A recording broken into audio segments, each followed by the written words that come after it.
Hi guys, we're gonna do a little update on Maleah Davis. There was a CPS court hearing today, and it didn't look like it went too well for the mother or the biological father. In this case, protesters were out in force, and they will be at every hearing. And to these kids are safe. Protesters said you didn't protect her. You did not protect your child.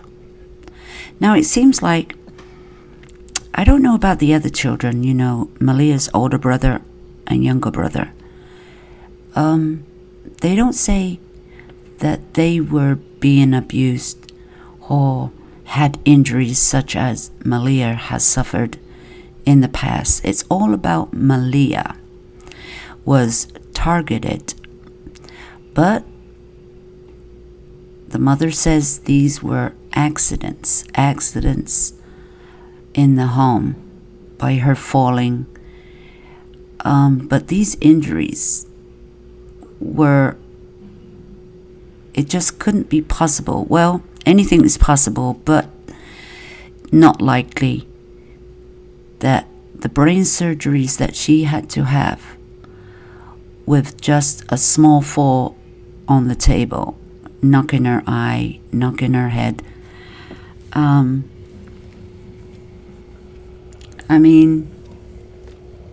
Do you think that could have happened? It's unlikely. And the kids were returned to the mother in the household with Darian Vince,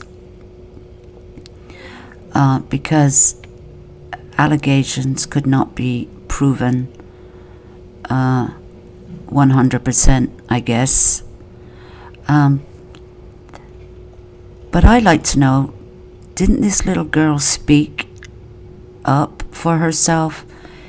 Did this little girl talk to the social workers and find out a little about what's been going on in the home? Normally that's what they do. I don't know if they did this in this case. But this court hearing was in Houston, Texas. Family members of the 4-year-old Maleah Davis, who has now been missing for 22 days, are trying to find Maleah's siblings a new home after her mother, ex-fiancé Darian Vince, was arrested and charged in her disappearance. Wednesday morning, the 22nd of May, Maleah's family appeared for a CPS hearing downtown Houston. They and their attorneys have been ordered not to talk about the case. So, here goes the gag order. Rightly so, I guess, because you know how we are, throwing allegations out there because we don't quite believe their stories. Because, number one, she has been proven wrong so far because she lies. Or she had lied to the CPS, and she has lied to the courts to get her children back. Meaning, she never said her child was being molested, which she says she thought Darian was molesting her. You thought? But you're throwing it out there, your thoughts. Is it true? Is it not true? You said he abused her. That's what you're saying. This is what the mother is saying to the news outlets, her interviews. She never told CPS that. She never told the courts that her child was being abused. She would never have got her kids back. She never stuck up for her child. She never kicked him out of the house or moved herself out of the house away from this man she thought was molesting or abusing her child. Now, she keeps saying her child, meaning Maleah Davis. She never says he was abusing the other two children. No, she does not state that.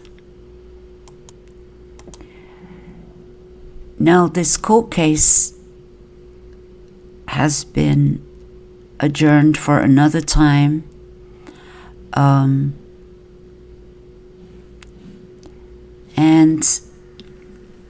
the protesters said, like I said, they will be at this hearing outside the courthouse every time this case has to appear in court. Protesters said, as a mother, you're supposed to protect your kids. You didn't protect Melissa. You didn't protect her at all. Mothers have to stand up and protect their kids. Yeah, that is true. Maleah was last seen alive on the 30th of April in the surveillance camera captured Vince walking into the family's apartment, but she was never seen coming back out. Now, there are other images, camera shots of the day Maleah's mother was leaving for her trip to her father's actual funeral. He died on the 11th of April, but the reason why his burial was delayed was money issues, and also Maleah's mother didn't have the money to go to the funeral, and family stepped in and gave her the plane ticket so she could attend her father's funeral, which she didn't have much to do with in the last years. Right.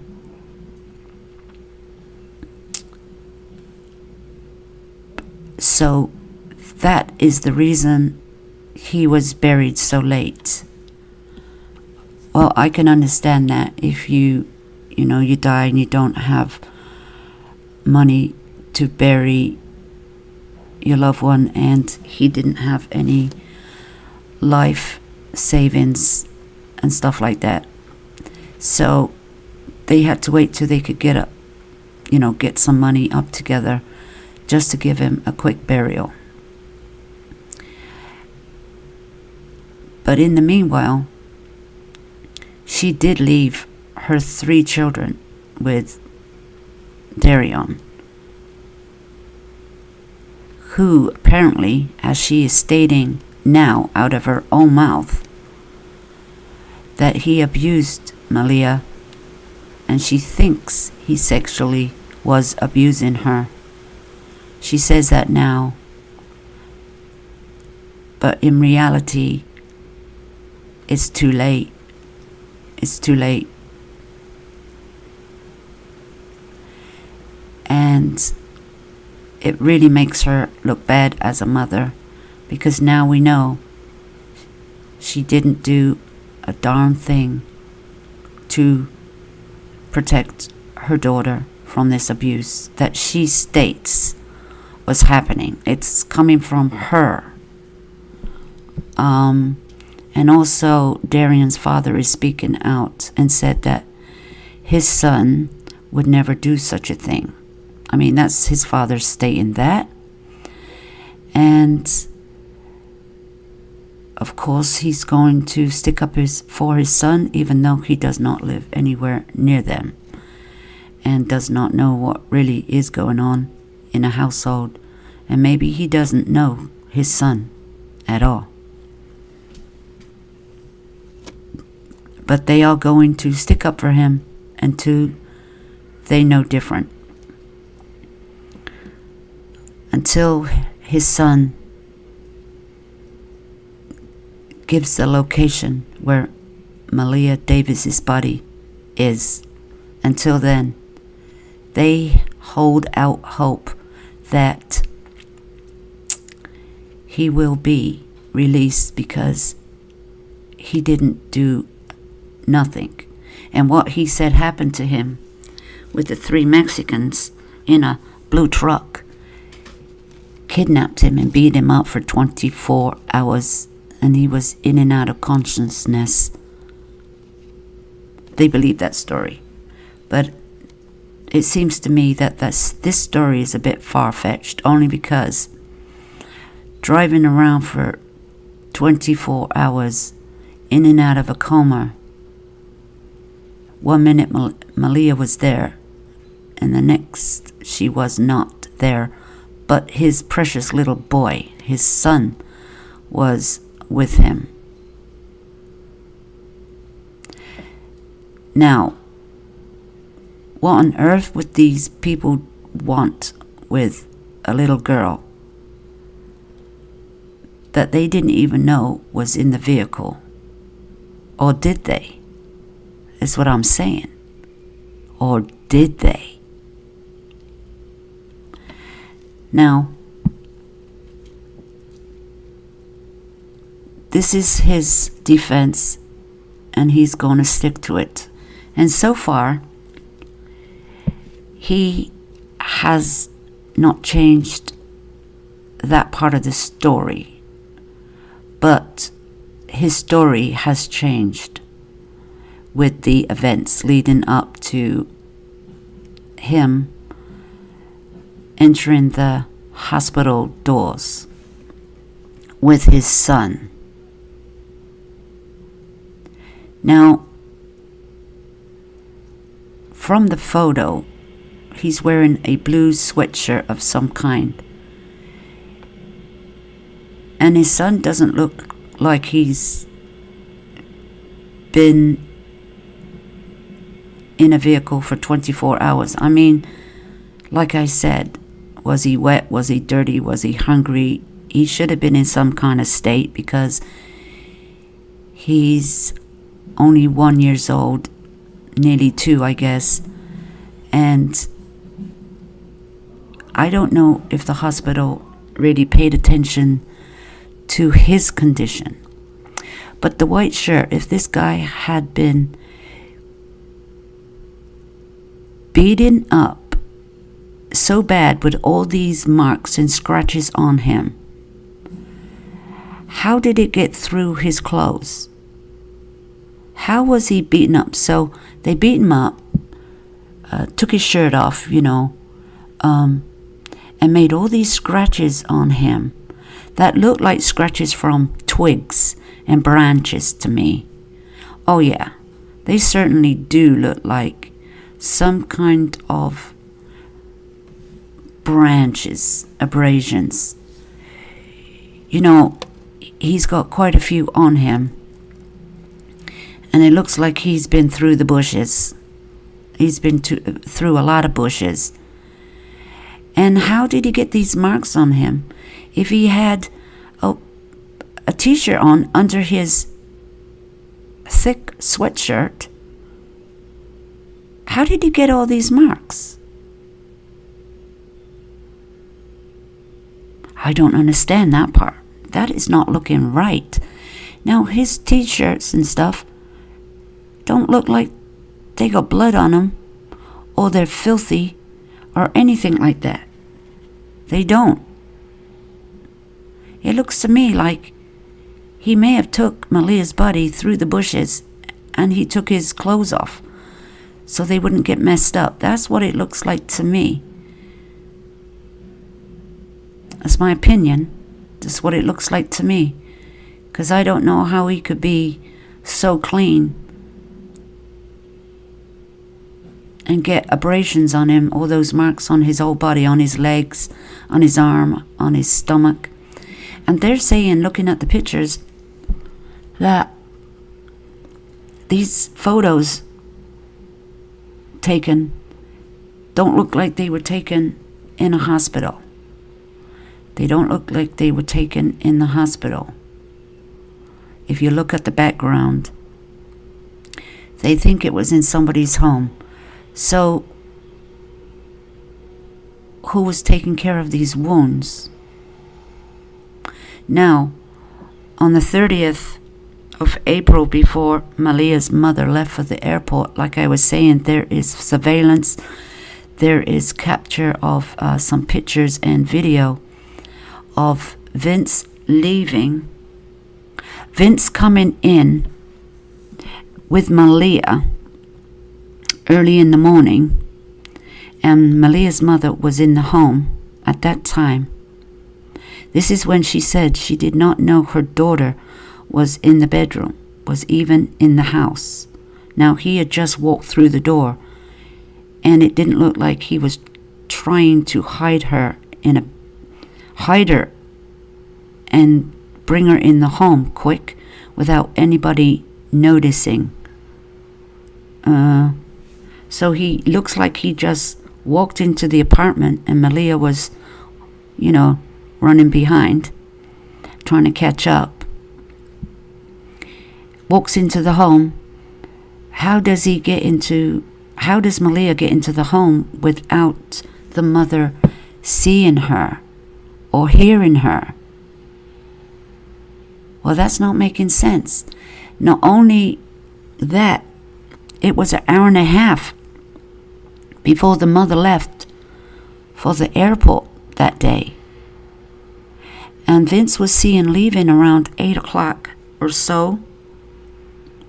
And they think he was going to his job. But they also see him coming back. And then they also see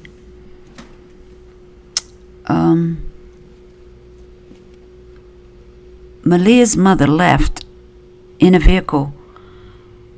Her friend, I won't mention her name, but her friend was taking her to the airport.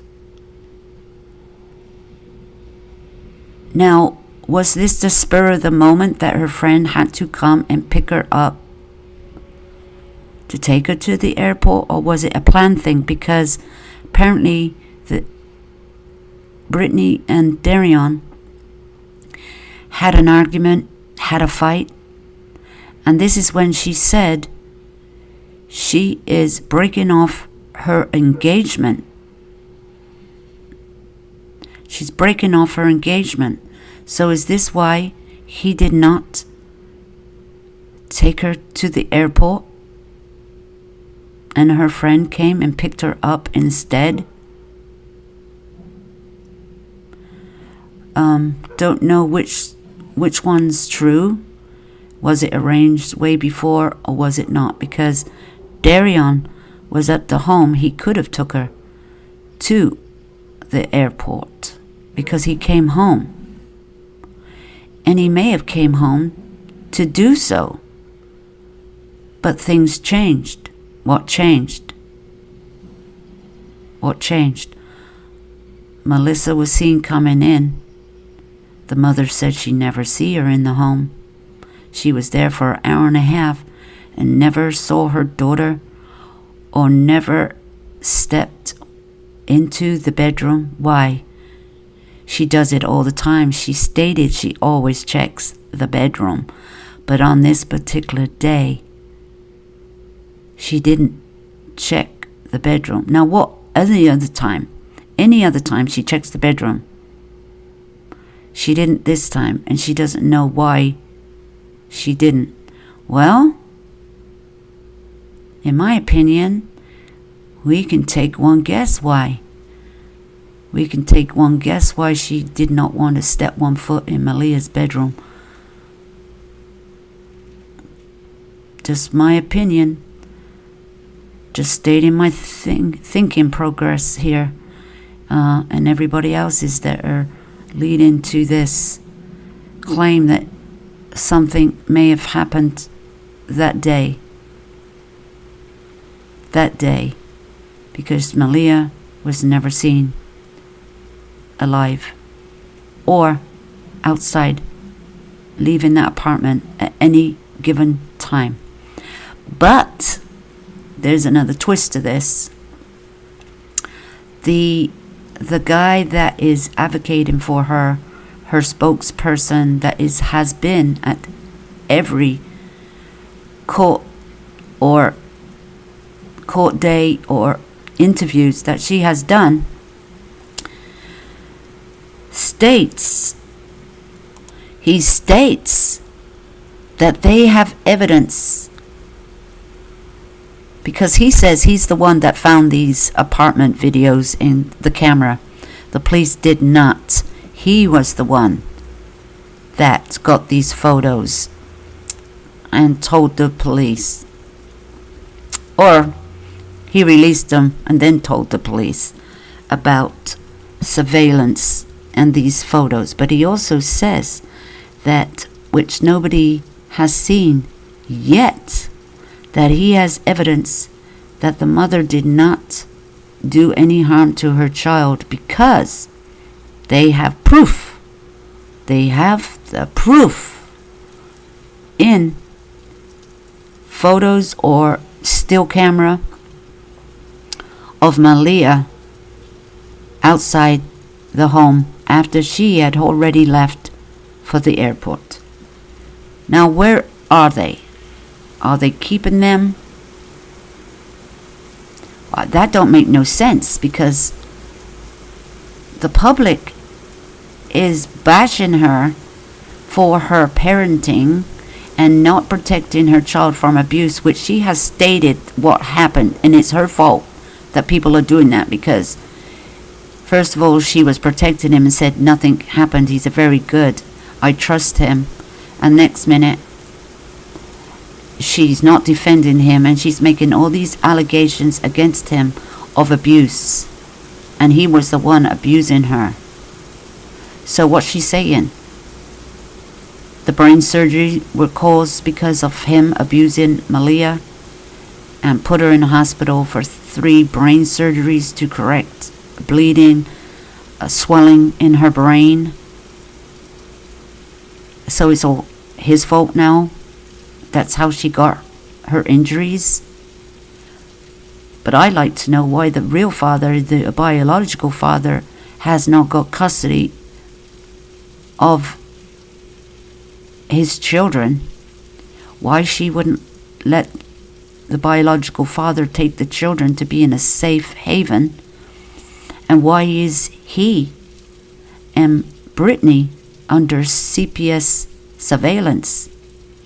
There's a lot more to this story than meets the eye, because he has not been given the children. Well, he hasn't been given since today, the court case, the 22nd. They're looking for placement and a home for these 2 children, but the oldest son is the biological sibling of Maleah. So why he has not got custody and given temporary custody on supervision? Maybe something like that. He is the father. Now, there's something strange about this, because I find it odd that if he hasn't done anything wrong, only she got custody because, because she's the mother and everything,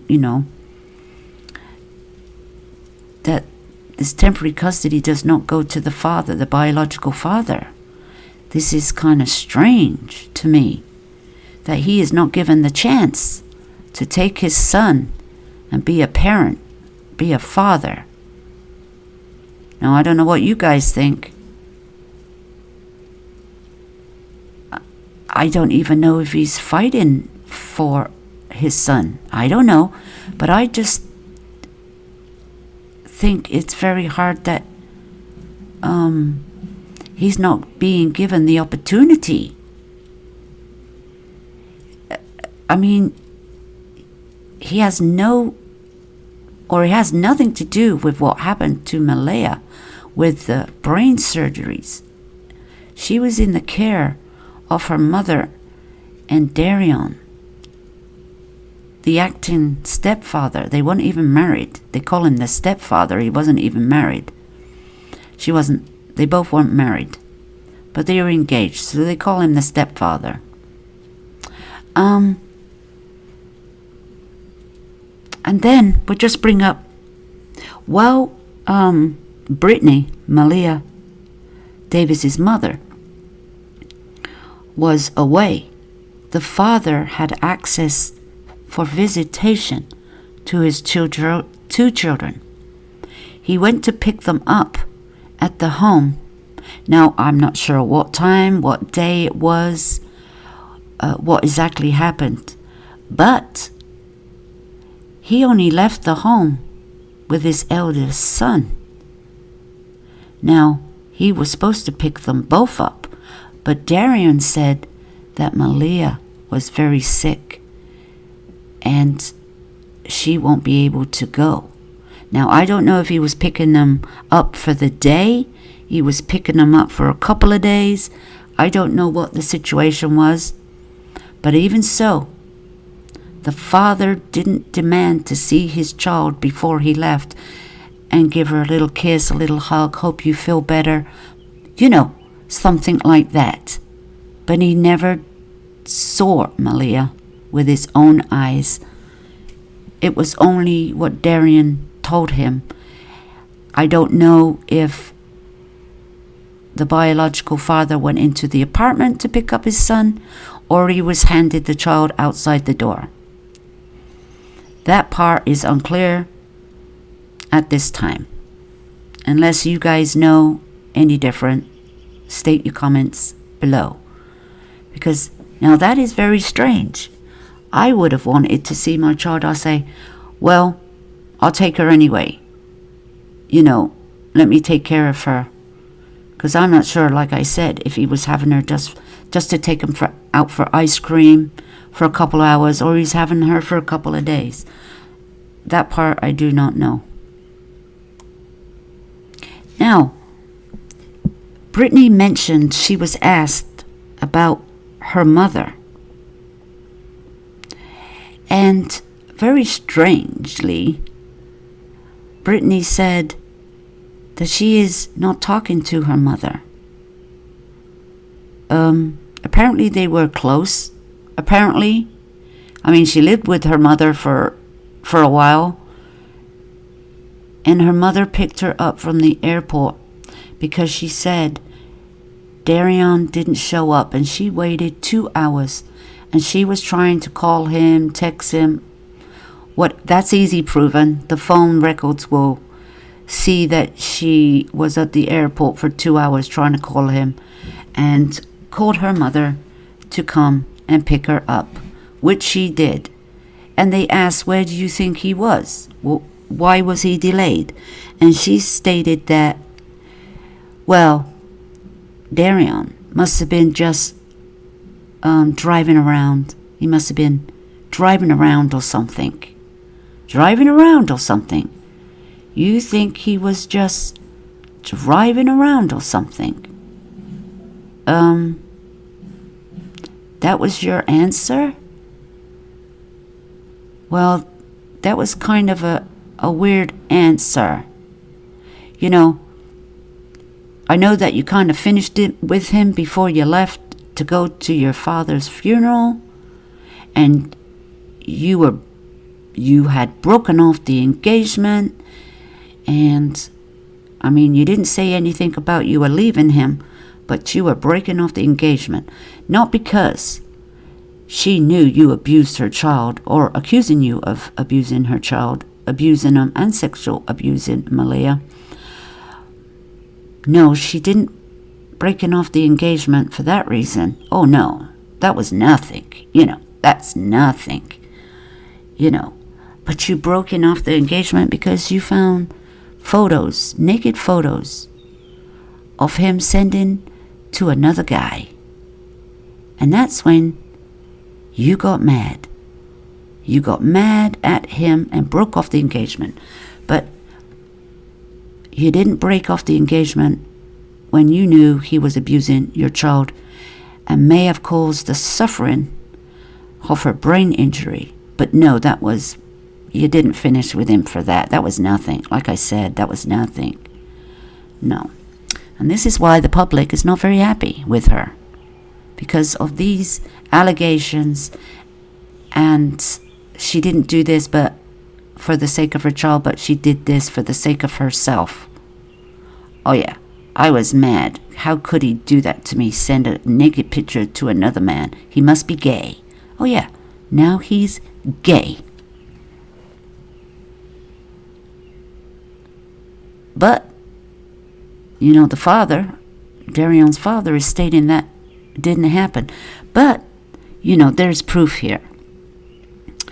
Not saying the proof is out there right at this moment, but that would easily be proven. Now, he has a phone. They will get the naked pictures and they will find out who they were sent to. If they were ever naked pictures that were ever sent to anybody. And they will get the phone records of her trying to call him. Or did she call him while she was away and make arrangements for him to pick her up at this time on this day? That would be easily proven. Now, while she was away, okay, we'll get to the part while she was away. Phone records will prove this when the time is right. Because, some things have to have some kind of gag order on them for not releasing phone information. But did she ever state in any of her interviews or to anybody, even to the police, well, we may not know this, did she ever call up to talk to her children? Did she ever do FaceTime? Did she ever speak to Maleah while she was away for those 3 days or so? Did she ever call the kids one time? See, we like to know that, because if she did, this would prove her innocence, because, well, it wouldn't prove it, because if she said, yeah, Maleah was on the phone, he put her on the phone, maybe that wouldn't prove nothing, because she could just easily say that. That's not proven, is it? That wouldn't be proven, right? That's just hearsay. That's her word that she had spoke to Maleah. But did she ever call her kids up to speak to them at one time, anytime during the days she was away? I haven't heard her state that. But that would be no proof that Maleah was alive at that time, because that's just hearsay. She could make that stuff up unless she has FaceTime or some kind of Facebook that would prove, like through Messenger or something, that she was speaking to Maleah. I mean, she could have called up and talked to her son, her eldest son, but did she talk to Maleah? Because we want to break down the time. We want to eliminate the mother from suspicion, because right now all eyes are on her because of her interviews and the statements that she has made about abuse after Maleah has gone missing. This is what she's claiming that happened. Is she making it up? Is she the one that was abusing this child because of whatever reason? Yeah, she states that she loves her child, but her emotions and her facial and no tears show a picture of a mother that couldn't care less. Now, when she talks, she is talking in past tense. She did love this. She did love that. Well, she's not dead yet. Well, she's presumed dead, but she has not been found yet. She could be alive. I'm just saying, she could be alive. But the mother's talking like she's dead. Like she's dead. They asked what she liked. What kind of little girl was Maleah? What did she like to do? What did she love to watch? You know, those kind of things.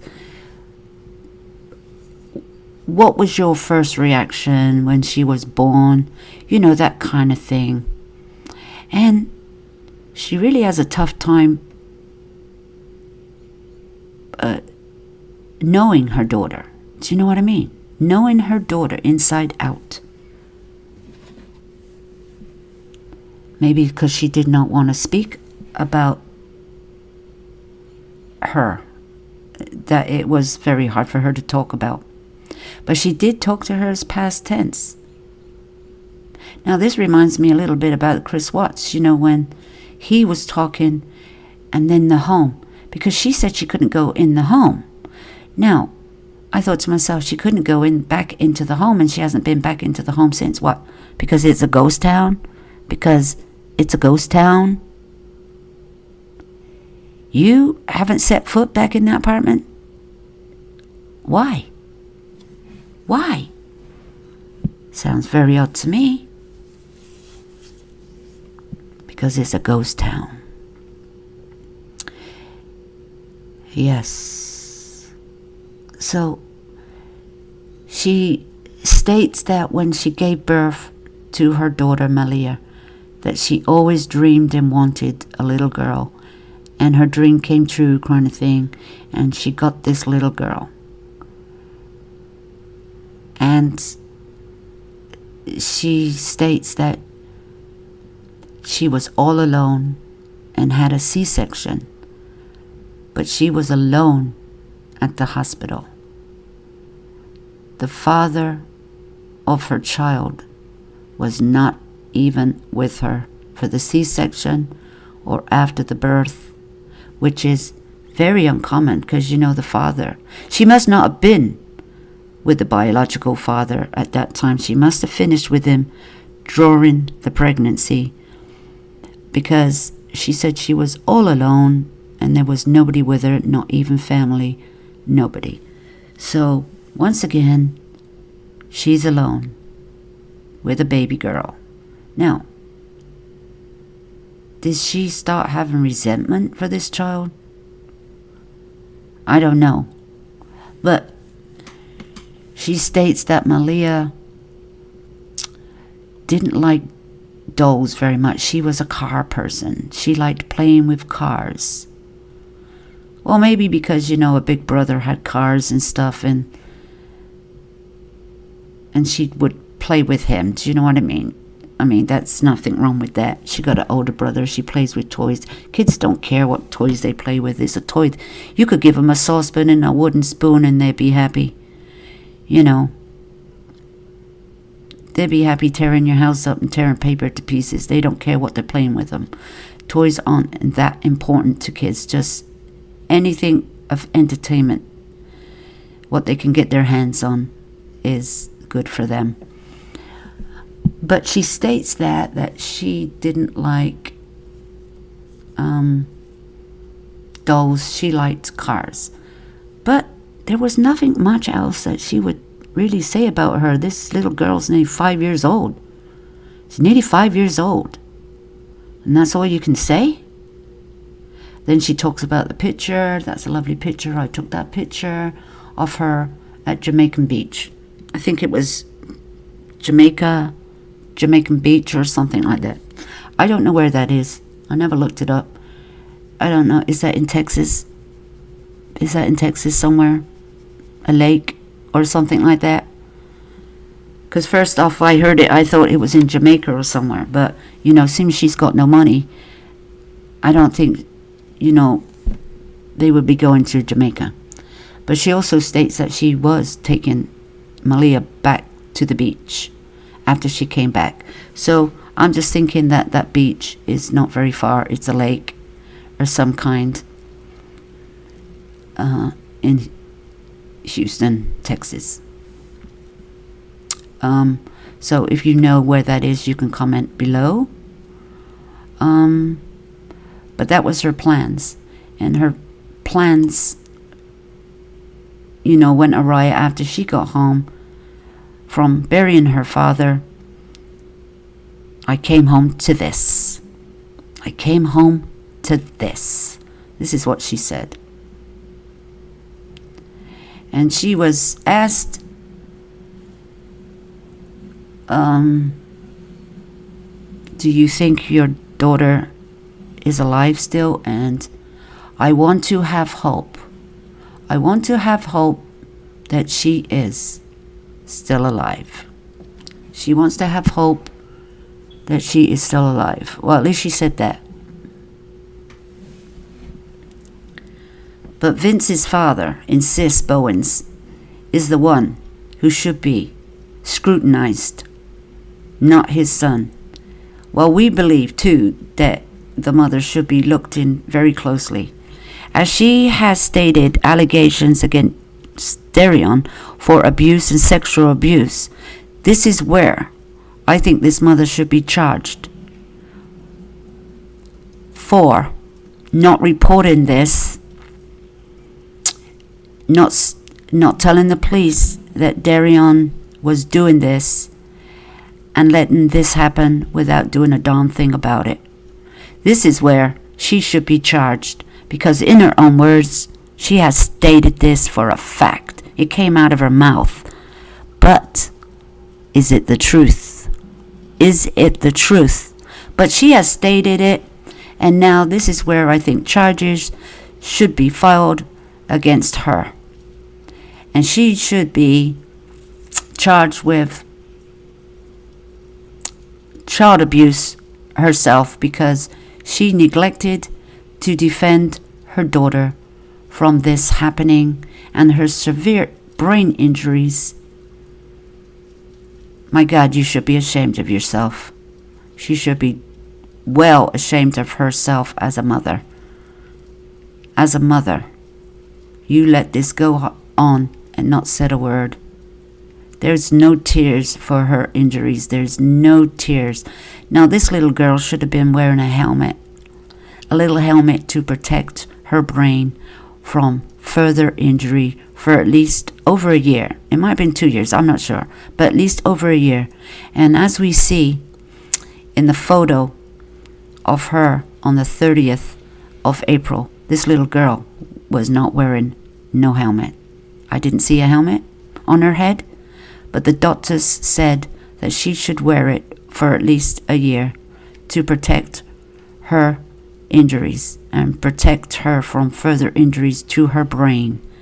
And this is apparent that she was not wearing it. So this is neglect on the mother's part. Now, I don't know what you guys think about that. I'm just pointing it out.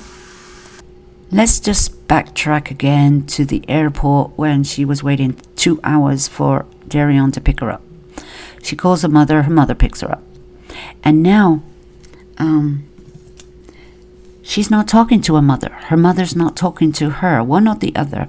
And she states it's because she can't handle the press or anything like that. What's that got to do with you not talking to your mother? Your mother doesn't have to talk to the press. She doesn't have to sit in interviews and be on live TV. She has that given right. But what has that got to do with you and your mother not talking? Now that's the confusing part. You've lived with your mother and you seem to be close to your mother. You were talking to her up to the day she came and picked you up at the airport. Right. Now, she states that she didn't go home straight away. She went straight to her mother's house. But that can't be true. because another statement she made, she did go to the apartment, but she couldn't get in her own apartment. And she states because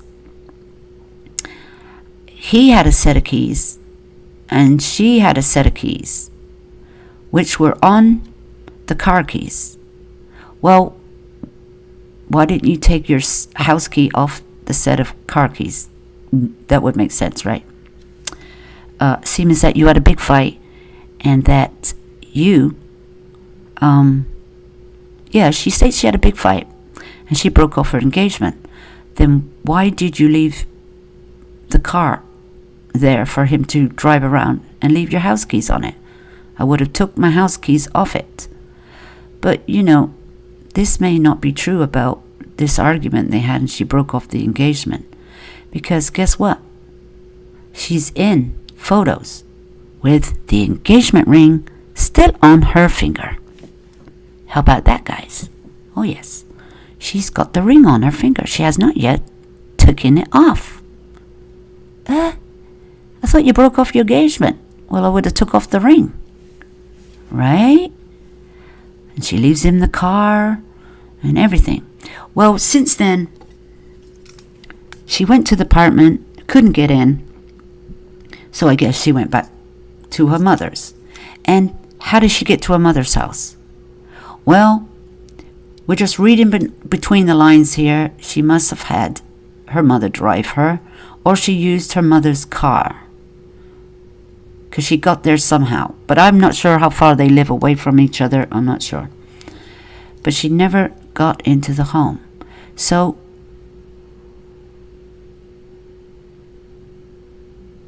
then she states the next morning that she went over to Joe's home. I guess, the brother, Darion's brother, 8 o'clock in the morning, to ask, have they seen Darion? Where's Maleah? Where's the kids? Blah, blah, blah, blah, blah, blah, blah. Well, in the meanwhile, she hasn't seen these videos and the pictures of the laundry basket or nothing like that. She hasn't seen that yet. But she has been into the home because she states about, everything seems in place. It's tidy. It's like it always is. It's always tidy and in order. My home is always clean and tidy and in order. Nothing is out of place. And this is the funny part. Nothing seems missing. Nothing's missing except the laundry basket. She notices the laundry basket is missing. Now, I don't know whether she see the pictures of Darion carrying the laundry basket outside, or was this before she had seen the photo of the laundry basket. But that's all she notices. And then she notices that he bought more bleach, when she states they don't need bleach. They don't need more bleach. We had plenty of bleach. And why would he be doing laundry again? We only just did laundry last month. The end of the month. Well, say a few days ago, say 3 or 4 days ago. But that's weird because, if you've got 3 kids and 2 adults, some people do wash every day because they get so much of it. They do wash every day. They do one coloreds or one whites, or one coloreds or the towels or something like that. They'd be doing a load of wash every day if you have a big family. Now, if there's just one of you, I can guarantee you probably don't do laundry for a week or something. But she found that very strange that he had to do laundry again. And that he cleaned up the home. Well, she said they always clean up the home and it's very tidy and neat. So I don't find that odd that he would be cleaning the home. But she brings up the bleach part. See, she's the one that bringing up the bleach part, and they didn't need the bleach. She's the one bringing up the laundry basket. She's the one bringing up she never knew her daughter was in the apartment before she left. Never see her. Didn't know she was in the bedroom. Didn't look in the bedroom. Yet she looks in the bedroom before she leaves all the time. Now, it's very strange. But anyway, she's not talking to her mother, and I wonder why. What's happened between the relationship between her and her mother, other than her going on interviews? Well, maybe her mother didn't agree with her going on national TV interviews, and having her spokesperson talk for her on press meetings outside, wherever she was. Maybe her mother don't like that, or maybe her mother knows something different and is disgusted. But it's her daughter, and she's not saying a word because it's her daughter. Just like Darian's father is sticking up for him, she is keeping her mouth closed but not saying a word about her daughter or suspicions or anything like that. Now, that's just my opinion. I'm just having thoughts out there and just throwing it out there that this might be the case, or it might just be that the mother is sickened. But why would you stop talking? You would think that would bring them closer together. Her mother loved Maleah. Her mother, Brittany's mother, loved Maleah, and you would think she'd want to comfort her daughter, seeming her granddaughter is missing. You would think she'd be the first one by her side, to comfort her, even if it would be in her own home, and talk to her on the phone. But maybe there's not a lot to say, because, phone records will be tapped and recorded and noted. So she's afraid to even talk to her daughter because of that reason. But that doesn't stop her going to her mother's house and talking to her mother and give her mother comfort. That's her granddaughter. Now, I don't know what's happened there, why they're not talking. And that's what Brittany said on that interview that she did. And she put a stop to that, or her spokesperson, and they carried on with the next question.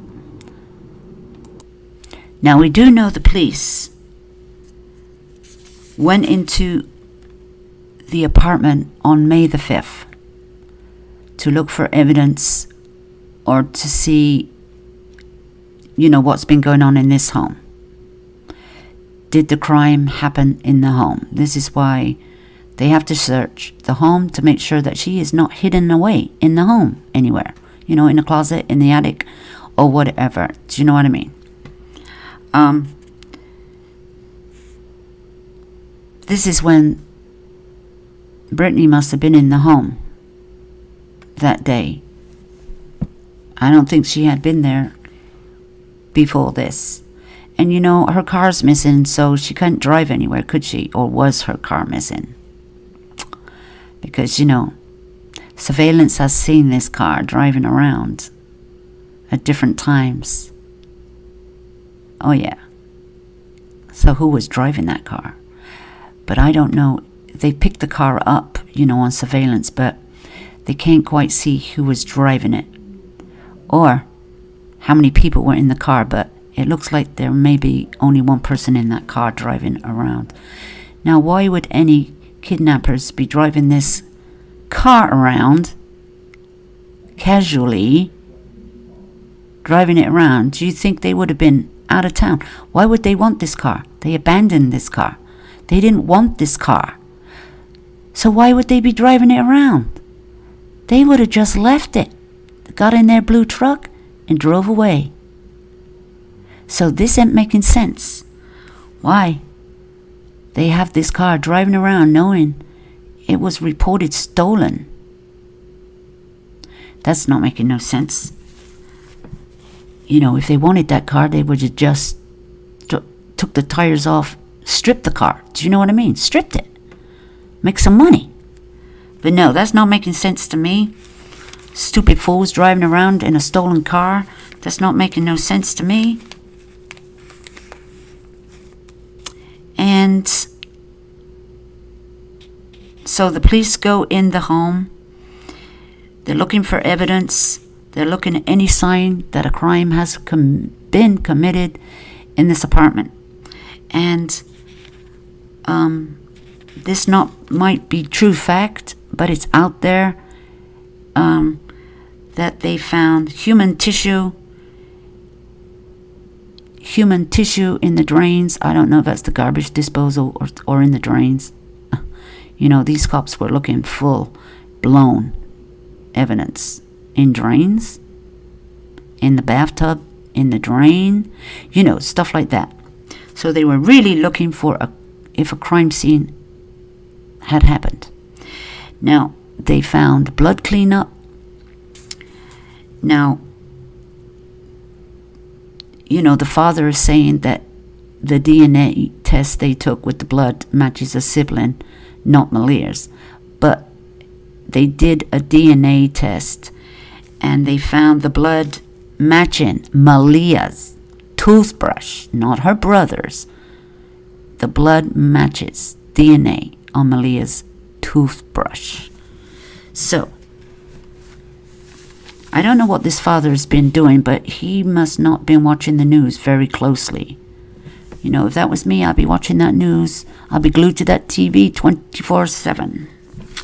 Any little bit of information I got, it'd be taped, you know, for my own viewing, so I can get my own facts right.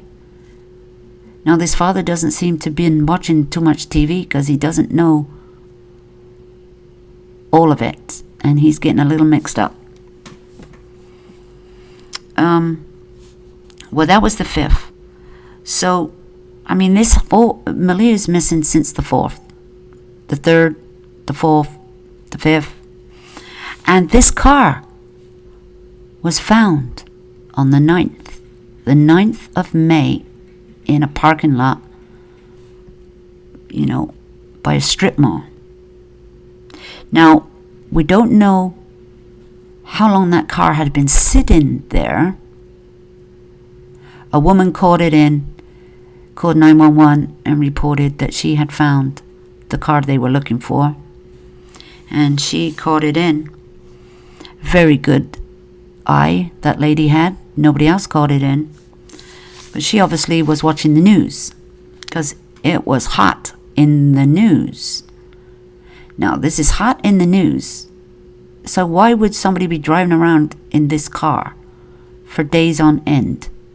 For days on end, driving it around to look for a spot to dump this car. Well, this doesn't make any sense. Unless they were dumb fools, dumb criminals, dumb kidnappers that would do such a dumb thing. Because, you know, sometimes surveillance can pick up your picture. Yeah, sometimes. Depends. And did they have local cameras around that strip mall that is going to pick up this car on surveillance? See, there's another thing. You park this car in a strip mall where it's busy, where there's lots of cameras. And not only cameras in the store. Remember this, guys. I'm going to point this out. People video their travels. People got cameras in their cars. Now, I hope to God somebody looks at their camera and don't erase their videos, or maybe uploads it onto YouTube, because they alone may have seen this car being parked and this person walking out. They could have been videoing it. Now, I just hope that somebody looks at their video if they were in the area at any given time. I don't know. The car was seen driving around. I can't remember what day. But this car was found on the 9th.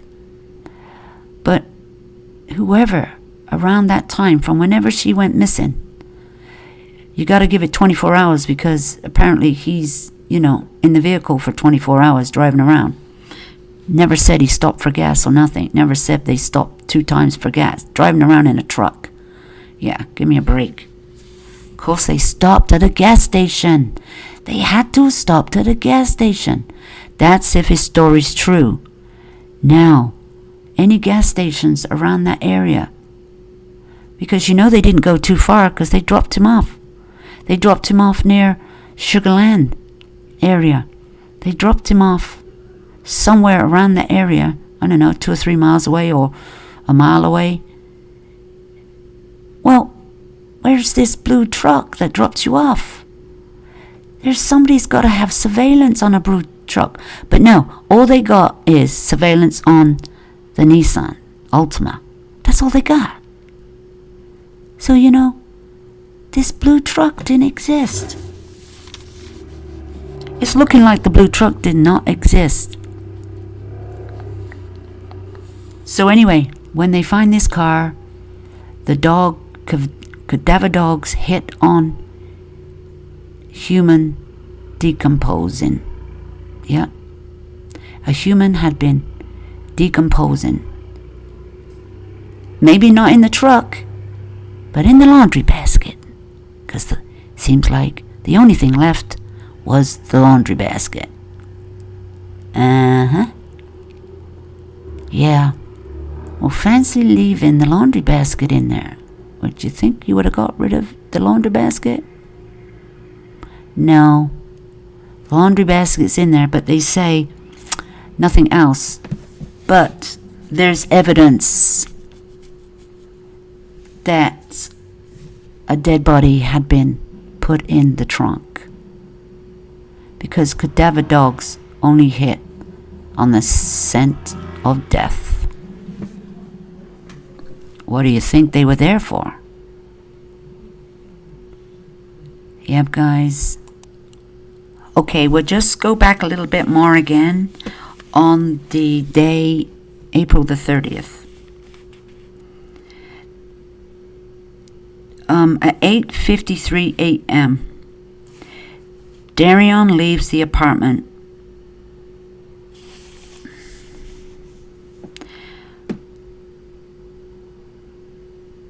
After he had just brought Maleah home at 7:54 a.m.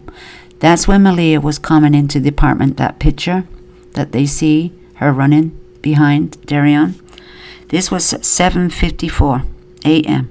He brings Maleah home, drops her off at the home. We don't know what his plans were that day, what he was doing. But he brought her back from somewhere, and this is where the mother said that she was supposed to have been in daycare, and he went and got her back from daycare. This ain't making sense to me. She apparently went to daycare. He apparently went back and got her and snuck her in the apartment without the mother knowing. And she doesn't know why he went and got her from daycare and brought her back. She was in that house for an hour and a half and didn't even know her daughter was in the apartment. Didn't know she was in her bedroom. And why would you bring a child back and put her in a bedroom? You just bring her back to the house, right? And she kind of roam around the house. And at 8:53 a.m., Darion leaves because there's surveillance photo of this. Him getting into the car. Where is he going?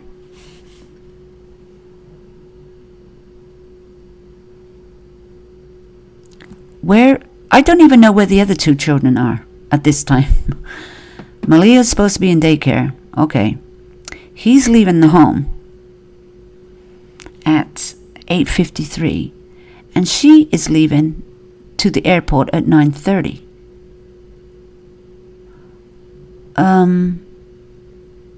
Where are the other children?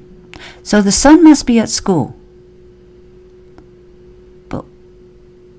But the mother's taking care of the baby, right? Obviously, she is in the home with the baby. But she says she didn't see Maleah. She didn't see Maleah at all, didn't hear her. Maleah didn't come out of the room. She didn't ask for a drink.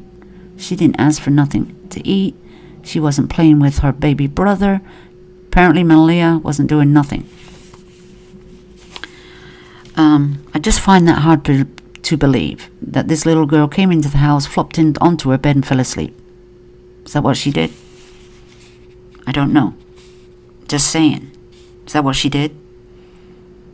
Anyway, Brittany leaves for the airport at 9:30. Her friend comes and picks her up to take her to the airport. But I don't know where the surveillance is for this or what, but we didn't see Brittany leaving. We don't have pictures of her leaving with her friend picking her up.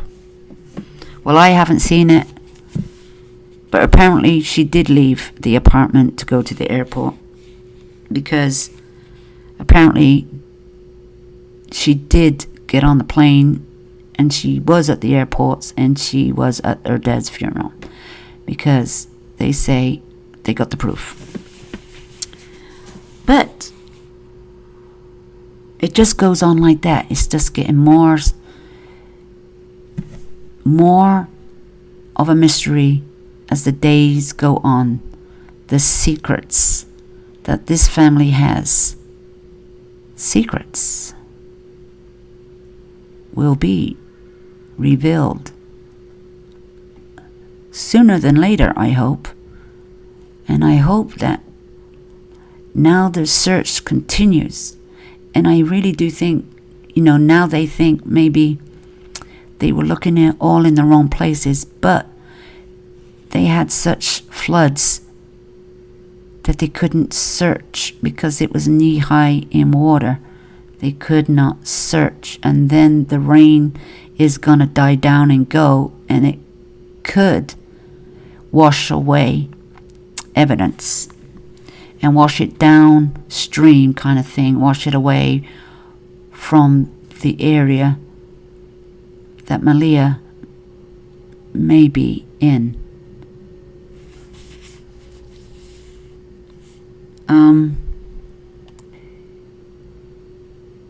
I don't know if Darian was working that day. I don't know where he was going that morning. Did he have a job to do? Was he late for work? Where was he going? Because he came back. His father states that his son works every day, and stated that, well, they said that he worked and did a postal round, and then the father said he didn't. He only worked as a temp in the sorting office kind of thing for 3 days as a temp. But another story's come out and said that he did do a postal round. But I'm not sure how many days that was, or whatever the story is about that. But we'd just like to know if he works every day. Just say he obviously works for a temp service. He obviously works, and he picks up work whenever he can. And the rule is you have to go to the temp service. It's one of those temp services maybe where you show up and they give you a job that day. As long as you show up early enough on the shift, say you have to show up at 6 o'clock, or you have to be there by 7 or 8, whatever the time may be, you will have a job to go to, and they give you a job. Or you find a steady job through a temp service. So obviously he didn't have a permanent job. He was working for a temp service. Now, I don't know what job Maleah's mother had, Brittany. She obviously got a job. I'm not sure. I'm confused about that, whether she got a job or not. Because she got money. She's got money. Somebody's paying for the bills. I don't know if she's getting welfare. It's nothing wrong with getting welfare, but she must be getting welfare. Is she getting child support? I don't know if she's getting child support. Is she getting any food stamps or anything like that? So I'm not sure if she was on welfare or not. But somebody is bringing in the money to pay for this apartment, the bills, the car. She obviously has a car, but it looks like she hasn't had it for very long because it's got, well, I can't see the plates, but it looks like, because in some states you don't have to have the number of the plate at the front and the back like you do here in Wisconsin. You must have plates showing front and back, but in some states you don't have to have your plates with your number plate number on it at the front. I'm not sure how it works in Texas, but there was no plate on the front of that car. I never saw the back, I just see the front.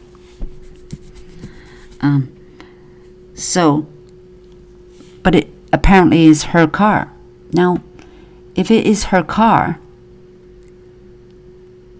then who paid for that car? Who got the car for her? Is it a family car? Whose name is it? It's in her name. So she got a car. She got no money, but she bought a car. So, I don't know. Did she just want her kids back for money? For the money? I don't know. But this is just points that we bring up. It's a little bit of information to think about. I mean, I know everybody that's got kids, their kids have made mistakes by falling and breaking their arms and legs or whatever they've done. Hurt their head, cut their arm, all kinds of things. Kids do that. But most of them are legit. They're in the park, they fell off the swing. They're in the, they fell off the bike. Or they did knock their head on the side of the table, because that is true.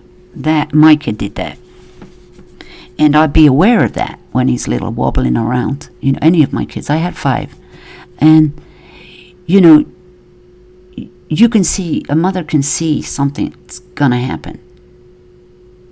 Like I used to put my foot out. So if they did knock themselves on the table, they'd knock themselves on my foot. Because, I didn't want them to knock their teeth out, or something like that. This is when they first walk in and they're so wobbly. And, they trip easy. You could see this coming. A mother can see the future, if you know what I mean. You are aware of this stuff, but a 4-year-old tripping onto a table, it seems like, I don't know, what does she trip over?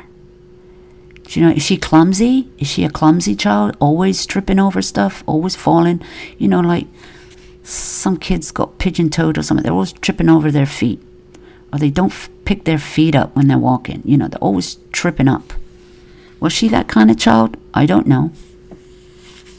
But it just seems odd that she was the only one getting injuries.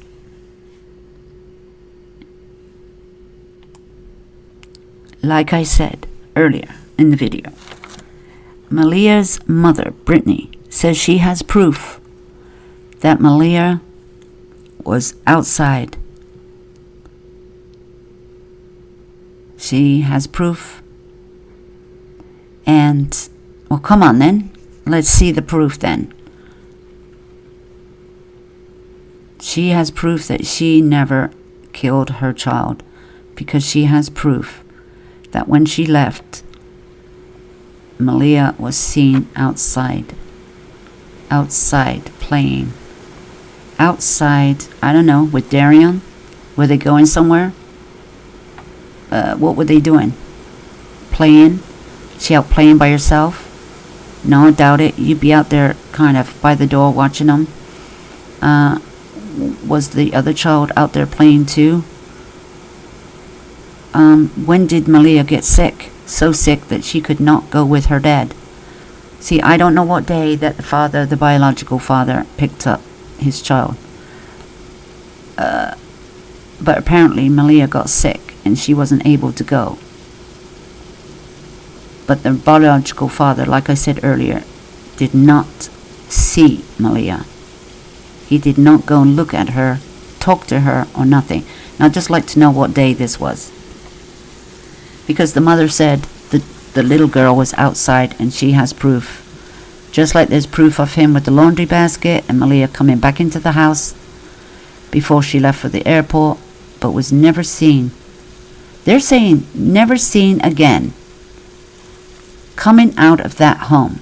Yet, Darian was seen coming out with a laundry basket and his child. He took the laundry basket, put it in the car. Then there was another one of him with his child by the door and the little boy walking behind. But there's no Maleah. There's no Maleah. This is when, there's a picture at 1:40 something with the laundry basket, but there's also 6 something when he was on the way to the airport. Now, he changed his clothes quite a few times that day. I don't know why. Earlier on in the day at 1 something p.m., he had the laundry basket. And later on when he was leaving, he had dark shirt on and everything. And those sweatpants type of thing, jogging pants. And then when he was leaving, apparently to pick Brittany up from the airport, he was wearing, we think, looked like the same pants, unless he has 2 or 3 of them.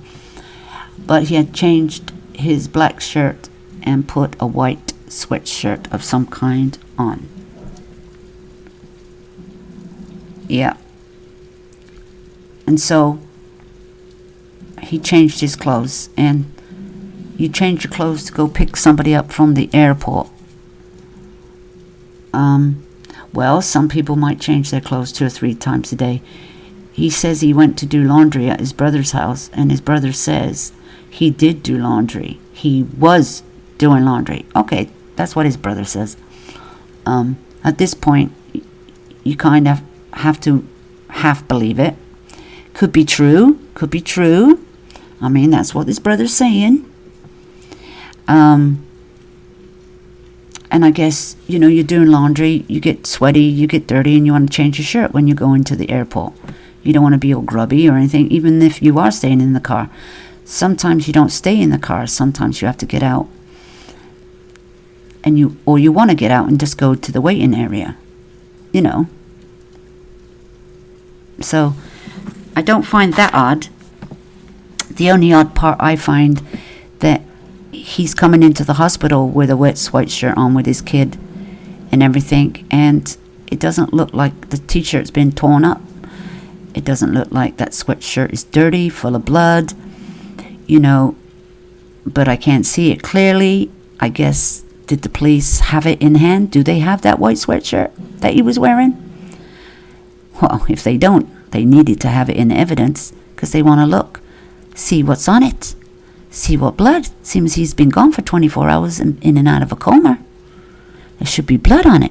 Because how does one get all those marks on their clothes when you have clothes on? How'd you get all those marks? Now, that's the mystery. That's the mystery that we need to solve. They look like he's been in the bushes, like I said. They look like twigs scratching on you as you go by. They just look like that. Because when I was young, messing around in the woods and everything as you do, going camping, you get hit by a branch and then you get a scratch on your face. Just like that. Yeah, you get scratches on your arms. Yeah, they're all over him. So yeah, looks like he's been in some woods. We'll see. Because otherwise, how do you get marks like that? Somebody's going to lift your shirt up, your back, and your pants up and beat you in the leg and make little scratch marks on your body? No, you have bruises on your body. You have bruises. You might even have broken ribs. Is what I'm saying. They'd be beating you up and kicking you and you'd have bruises all over your body if you were getting beaten up. Not little scratches like that. An abrasion on the leg, which was a gash. Yeah. Okay, you could have been kicked. You could have tripped over something, like a branch, like a branch. Yes, these marks may be consistent of being in the woods. Now, there's wooded areas all over. So Maleah could be anywhere. And we don't want to give up hope, but it's been 22 days since this child has gone missing, presumed dead, kidnapped by 3 Mexicans in a blue truck. That's his story. Now, God knows why they wanted him. If they wanted the kid, they knocked him out. Okay, say they knocked him out, and they would have took the girl and took off. So why did they take the car, and why did they put him in this truck? And they didn't do nothing to him, like kill him or anything. So I don't see the point of doing that. Now, that would be stupid. Now, but mind you, there are stupid criminals in this world. Really? Like one story about that bank robber. He went in there with a gun. He didn't even cover his face. Okay, that's a dumb criminal, isn't it? And then the gun got turned on him because he dropped the gun, and the teller got a hold of the gun and pointed at him, and he ran out the bank. Well, that's a dumb criminal. Do you know what I mean? So the seriousness of this case, this is very serious, and it's a very stupid story, and it's unbelievable, but it is plausible that this could have happened the way he said it, but he could have been set up. Oh yeah, because if his story was true, Brittany knew what time he was leaving. He was coming to the airport. She knew which route he was going, and it could have been a setup, because Maleah was killed before she left that home on the 30th of April. It could have been a setup. But if it was a setup,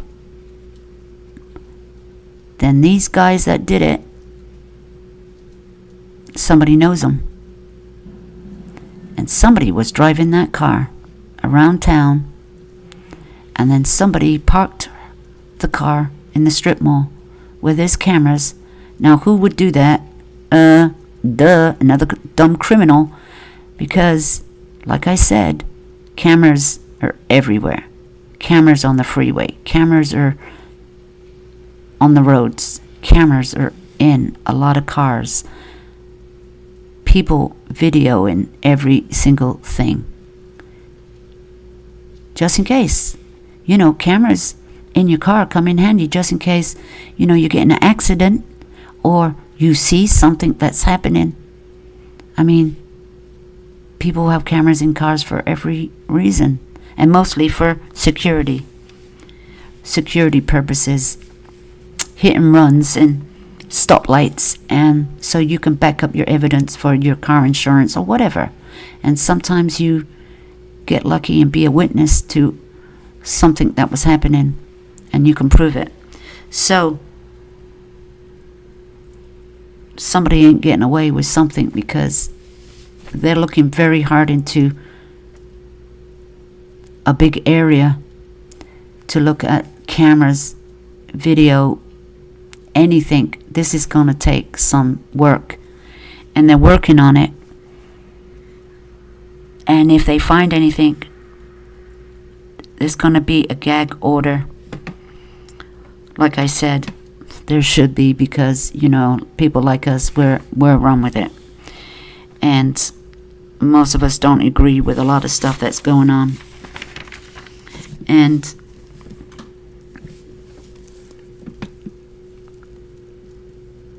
hopefully sooner or later they bring her home. Either way, bring her home. And if his story is true and somebody did kidnap Maleah, please bring her home, drop her off. She is a sick child. She's got brain injuries. She's been abused. She's had a sad life so far, for one reason or another. One time she was happy, but she's had a lot to deal with, and she's needs care. She's got brain injuries. She's supposed to be wearing a helmet specially designed for her to wear for protection for her little head. Isn't anybody out there have some compassion for this little girl? If she is alive, and that is, kidnappers do have her. She's a very sick child. She needs some special TLC. So guys,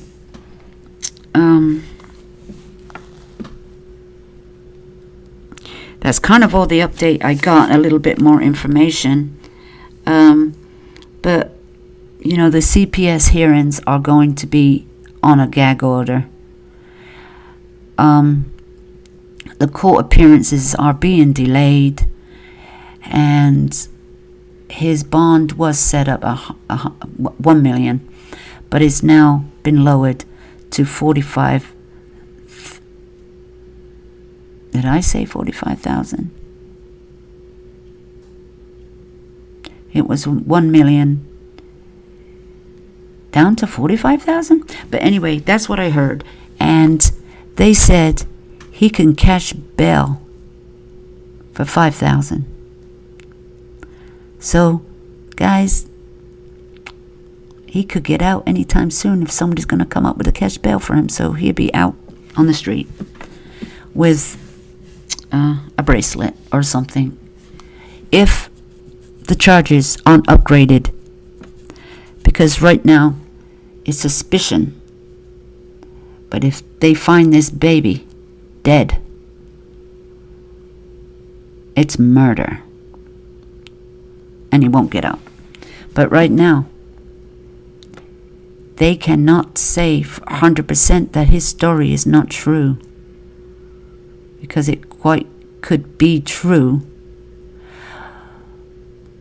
As for him getting dropped off at the hospital in the same make and color of car, Nissan Altima, yeah, silver looking. Now, this is where his story falls to pieces, because apparently he was seen being dropped off in this car. Now, if this car, there's many silver Nissan Altimas around, you don't have the number plate. It's all hearsay.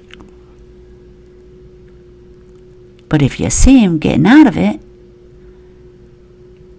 but who was driving? Who was driving? So it just gets more of a mystery than ever. Now, who are we going to believe? Well, the stepfather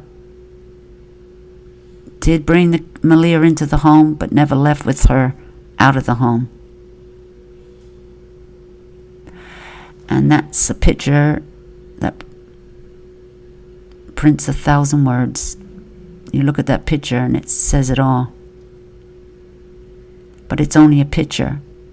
It's not the true full picture. It's just a glimpse into many photos that or videos that might come out.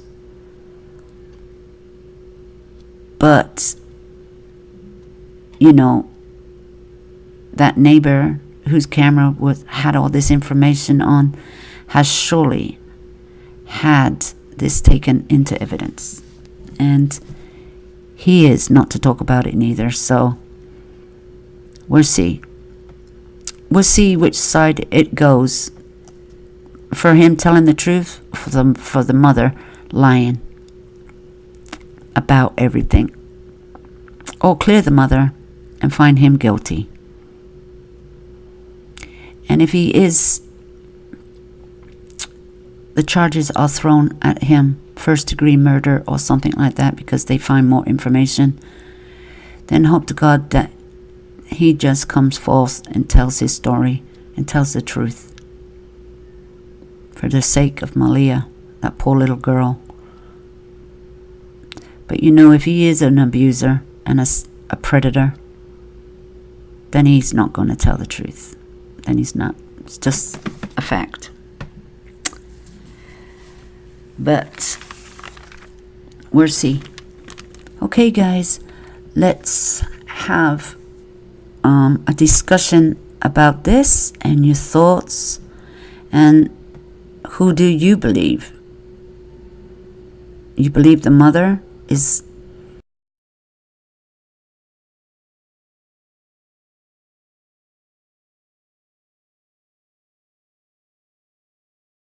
picture of the little girl's life over the last several months. Documents we obtained from the Harris County Clerk show that last August, the Department of Family and Protective Services received a report alleging physical abuse and neglectful supervision of Maleah.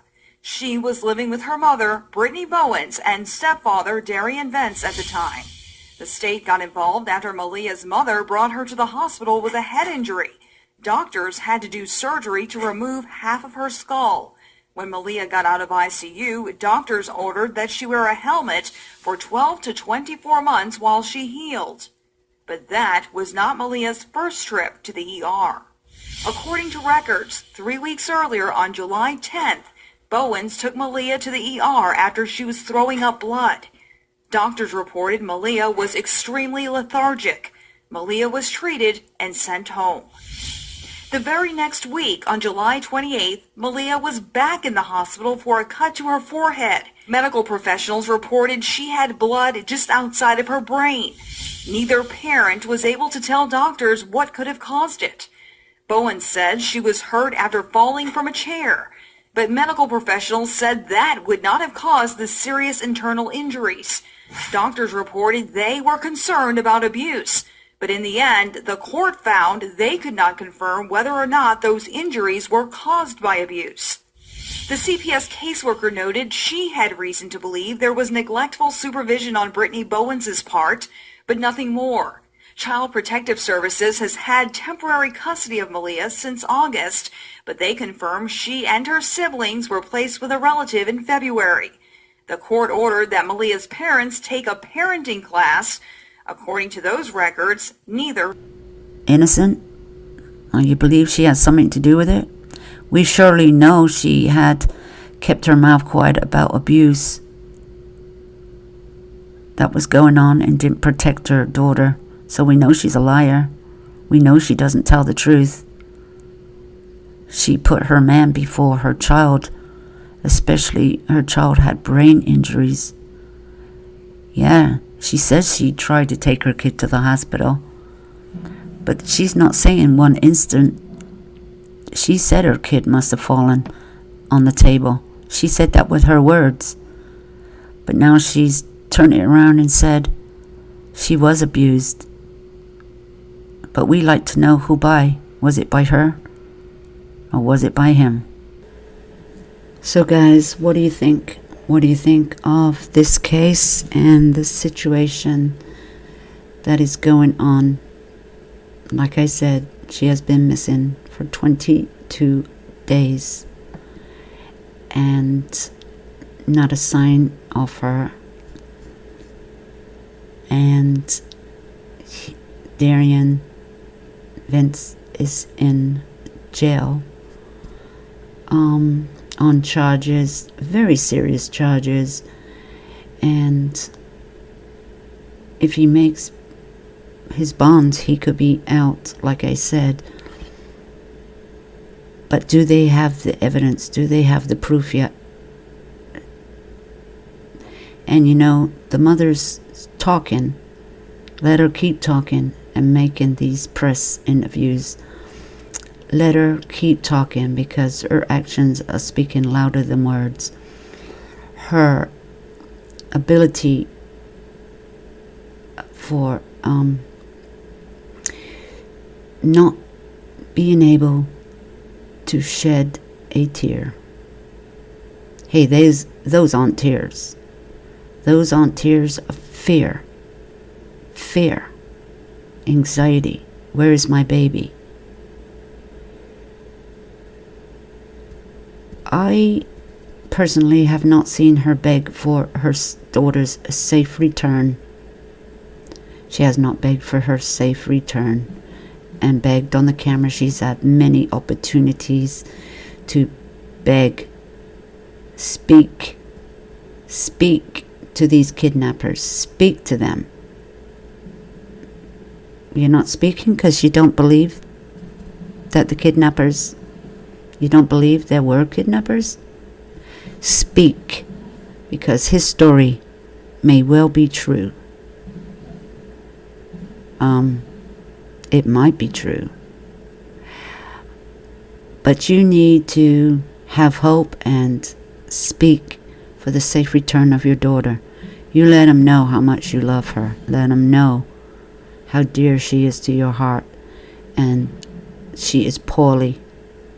She has head injuries. But in the meanwhile, guys,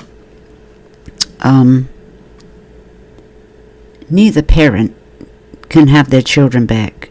It is court-ordered that Brittany Davis does not have custody of her children, and nor does the biological father have custody of the children. The CPS has taken custody, which they've always had custody of these children by the sounds of it for a while. And the oldest son, I think, is in the hands of the biological father's mother, and the youngest child has gone to an aunt. So they are with family. They're not in foster care to some stranger. They are with family that they feel they can trust. But they are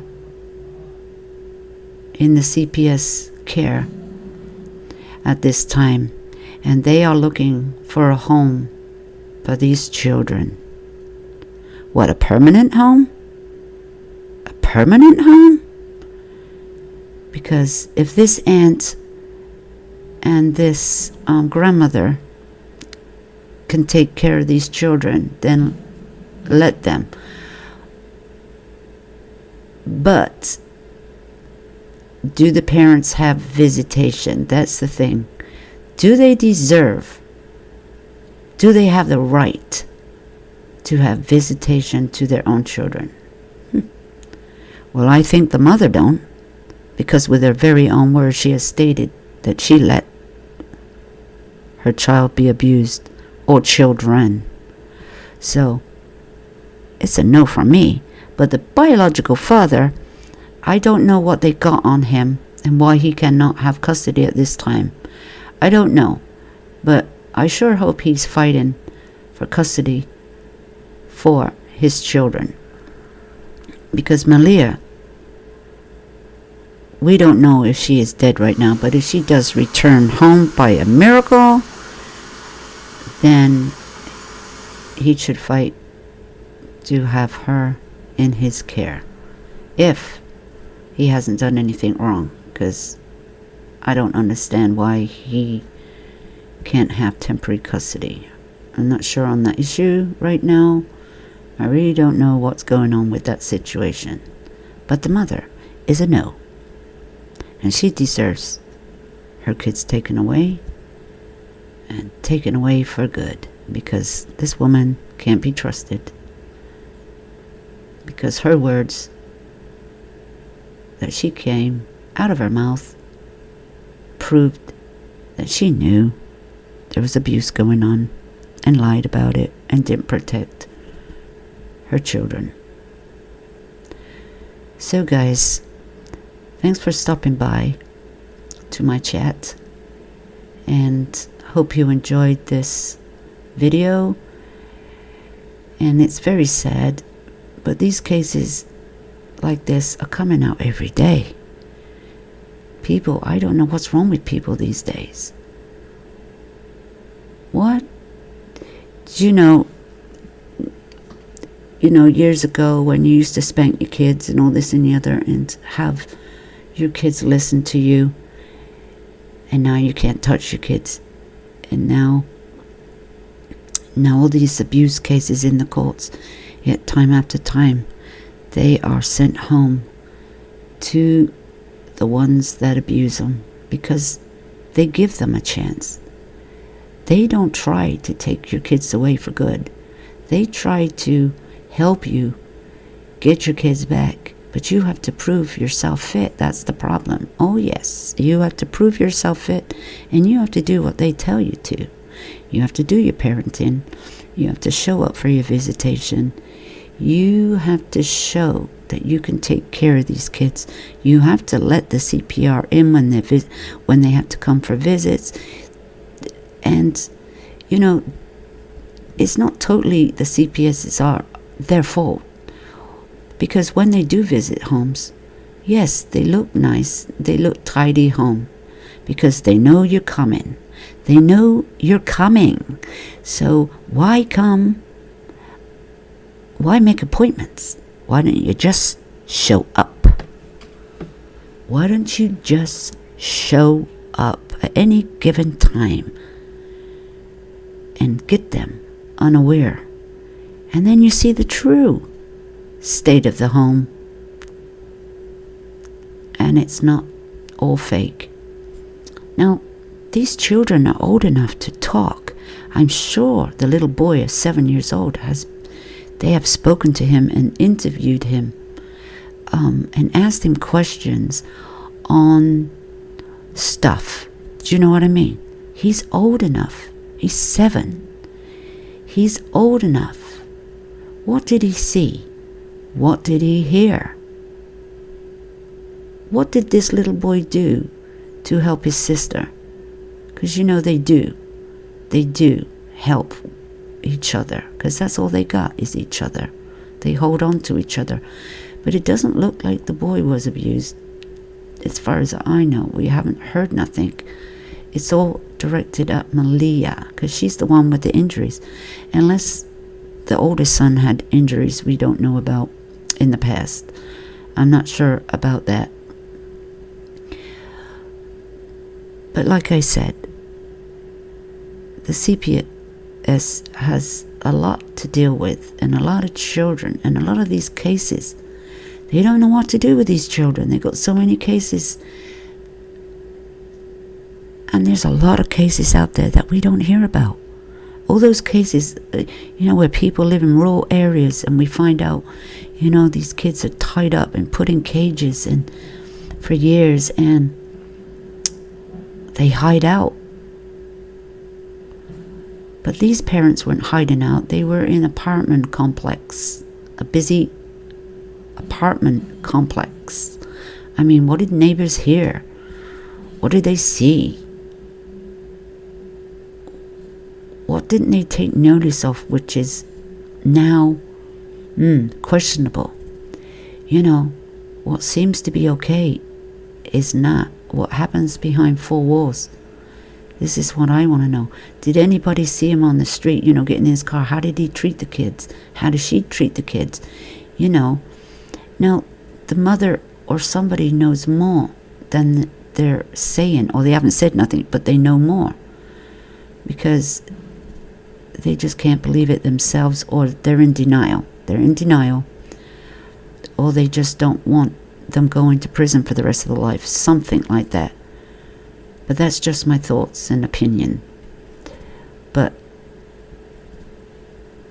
these are true opinions that has happened in other cases.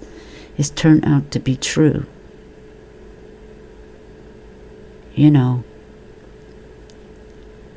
My goodness, so what do you think? It's just disgusting, isn't it? But there's one thing we do know. That is the parents, especially the mother, because she's the one, they're her kids, and she's in charge of them. He's just the father, and their biological father's not in the house. So it is her full responsibility what happens to her children, what she speaks up or she don't, it's her responsibility, and it's her downfall, and it's her that should be charged with neglect, for sure. Neglect, and whatever else they can throw it at her. Throw at her. Yeah. Throw the book at her. Because she had a second chance and she blew it. She's not going to get a third chance. And don't let the CPS and the judge, the court system, ever let her have her children back, because she is one not to be trusted. And that's just my opinion. Sorry, that's my opinion, because she has proven to be unfit on TV interviews, and her coming out and saying what she did just proves it. And that's just a little bit of it.